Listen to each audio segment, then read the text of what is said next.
This is our lesson video for Unit 2, Day 2. We're going to be talking about slope, as in the slope of lines again, like we did in the last video, but we're also going to be talking about how slope relates to different line relationships. And so it's going to be important for us to understand some of these things as we move forward. So make sure you write down everything I'm writing down here. If you need to pause the video at any time to get caught up, please do so.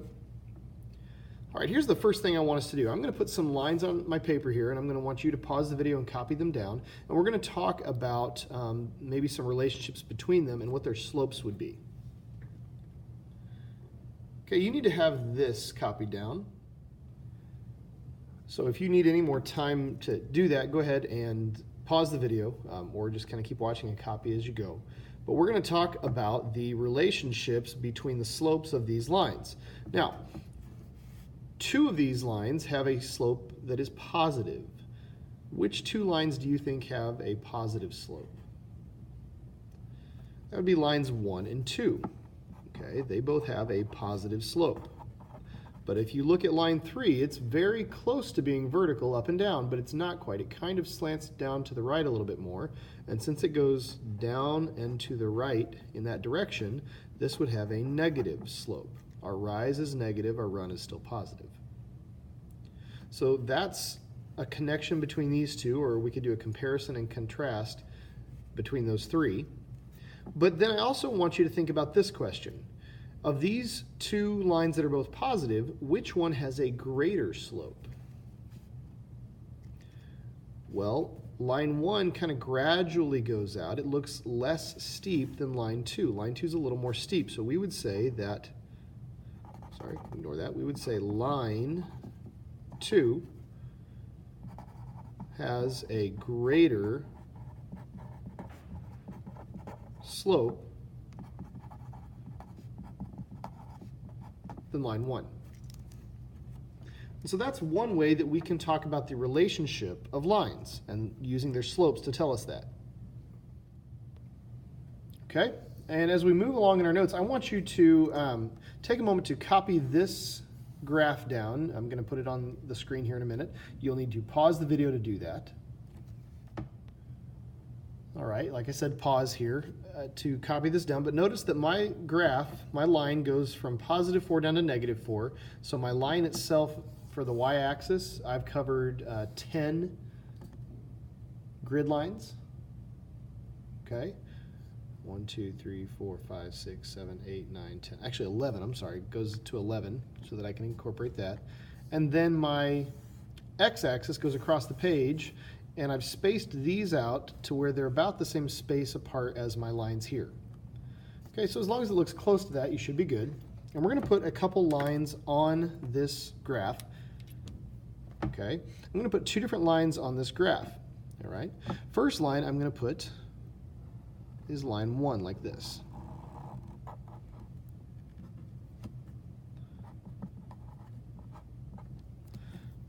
Okay, then I'm going to put line 2 in here.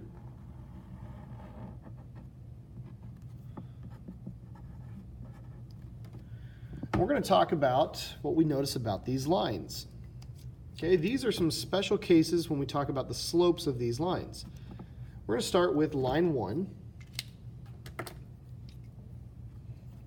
Okay, line 1, we would call this a vertical line. Okay, it's going straight up and down. So if I were to talk about rise over run, my rise could be any number. Okay, rise is any number depending on which points I'm using. Okay, my rise from here to here could be 2, or I could pick another point and make it from here to here and be 3, or from here down to here, and that would be 7. But it really could be any number. But when I look at rise over run, there is no run. It does not move left or right at all, so my run is 0. Now remember that fractions are division. So when I'm setting this up as rise over run for my slope, I'm having to take any number and divide it by 0. But if you remember your math rules, Dividing by 0 creates an error because this is undefined. And that's why we say that any vertical line has an undefined slope. Okay? Vertical lines have undefined slope. So now we're going to go back up and take a look at line 2. Line 2 is what we call a horizontal line, moving left to right. And so if I look at rise over run here, my rise, if I look at any of these numbers, there is no rise. It doesn't go up or down. So this time my rise is 0, and my run could be any number. Okay, your pound sign here, or your hashtag is our symbol for number. And when my fraction is set up like this, that would be 0 divided by any other number. And that is possible, but 0 divided by any number is always 0.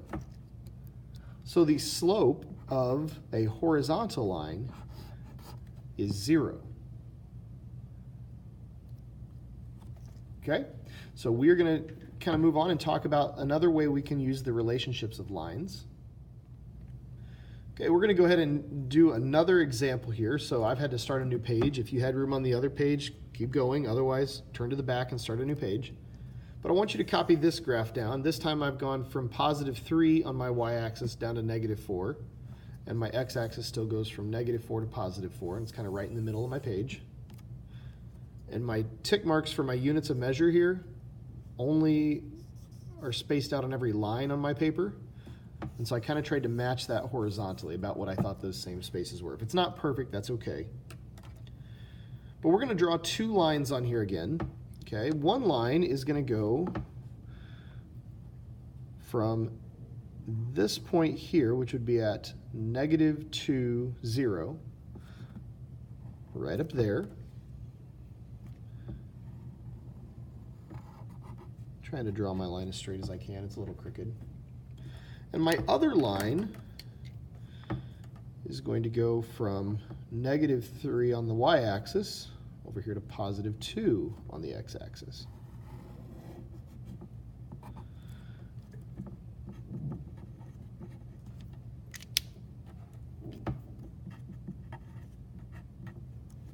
So we're going to look at the slopes of these 2 lines. And so what I want you to do is to identify the slope of the red line number 1 and identify the slope of the green line number 2. And you'll pause the video, but use what we learned last lesson to find the slope of each of these lines. And then we're going to compare them. Okay, if you need more time, pause the video. But these are the slopes you should get. When we calculate slope doing rise over run, we're going to go up 3 and to the right 2 for line number 1. That creates a slope of 3 over 2. Rise 3, run 2.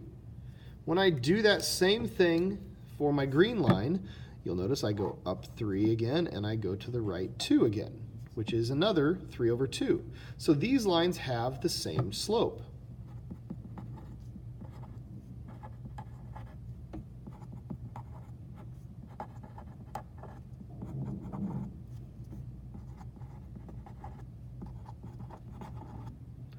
And any 2 lines that have the same slope, you might remember a classification that any 2 lines that have the same slope are parallel.